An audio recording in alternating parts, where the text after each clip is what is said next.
As a teacher, you know more than anyone about the skills, experiences, and knowledge your students possess.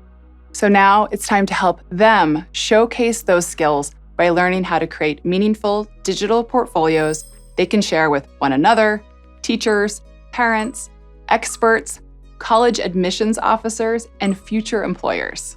Portfolios help students demonstrate growth and understanding by asking them to share their strengths, challenges, and process of learning.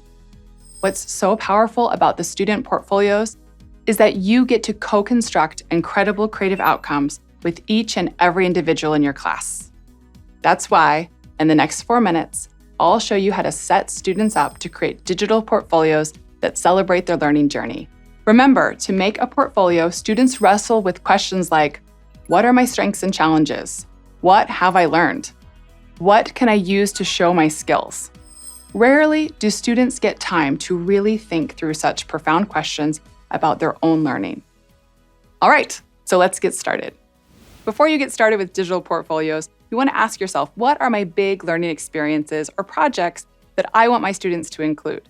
You don't need to have 10 or 20 different things, but 3 to 5 for a semester or even a whole year are enough for a digital portfolio. Next, you need to help your students remember what they need to capture to make this digital portfolio unique for them.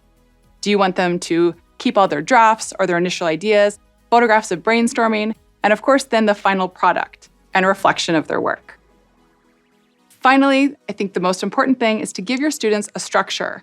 I always have my students kind of create a sandwich for every big project. We start off with the big learning goal, they write about it in their own words, and then they show the evidence of learning and growth through drafts and other parts of projects and photographs, the final project, and then the reflection. That creates a nice sandwich that every project has a beginning, middle, and end. Let's dig into Adobe Express. Here's a great example of a digital portfolio made with Adobe Express page. Here we have the student's name, the class that they're in, and then if we scroll down, we can see what our big learning target was. Underneath that, you see what the objective was in the student's own words, and then we have evidence of learning, and finally a reflection. Let's dig into the tool, and I'll show you how to make this. Once you log into Adobe Express, your interface is going to look something like this. You're going to have create a new project, quick actions, and then of course, any recent projects at the bottom of the screen. I like to always create things by clicking on the purple plus button in the top left corner. It's easy to remember for students too.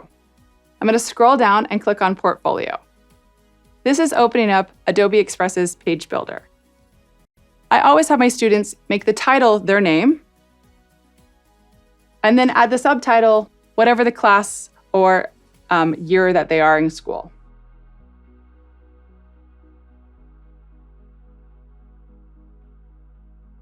Next, you can scroll down and click on the plus button, and that allows you to bring in a photograph, either a photograph the student took themselves by clicking on Upload Photo over here, or they can pick featured images through Adobe Stock. I'm going to look for science.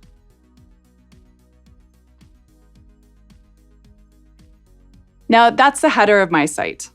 If you scroll down, this is really where the magic happens. You'll see that there's a plus button in the middle of the screen. You can click on that, and you can add a lot of different features to your portfolio. You can add photos, text, buttons, videos, a photo grid, a glide show, or a split layout. Let's add some text, because this is going to be the title of our first project. So once you click on text, you can see the text editor opens and it's blinking.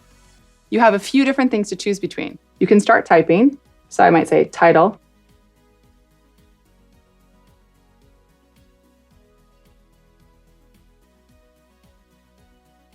But this text is kind of small.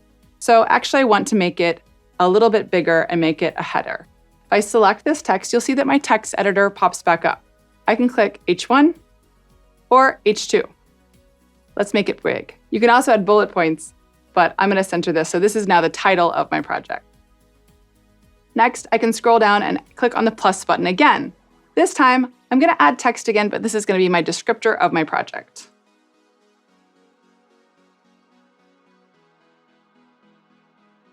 I always tell my students, write this like you're writing to your grandma. You want to make sure that somebody who has no idea what it was we were learning in class can tell the learning story. So you'll see right now I've got these plus buttons that have popped up. This is because we're in the editing window. Once we publish our site, these plus buttons will go away. Next, I'm going to add a photograph in. This is what really makes portfolios come alive. Taking photographs the whole time of brainstorm ideas, of people collaborating together, even behind the scenes looks on videos, makes portfolios really unique for each one of your students. You can do that by clicking on the plus button, going to photo, and this time make sure you click upload photo if you have the image on your device. Otherwise, you can click on the 3 little dots and add things in from Google Photos, Google Drive, Dropbox, and a lot of other ways.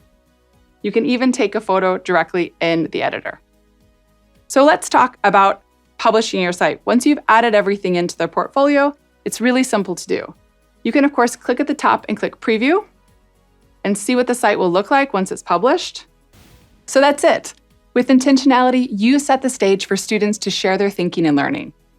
Now take a moment to reflect. What can you take from this lightning learning into your own classroom practice right away? If you want more inspiration, we have tons of examples of digital portfolio projects on Adobe's Education Exchange. In our next video, you will learn how to help students create portfolios featuring more advanced elements.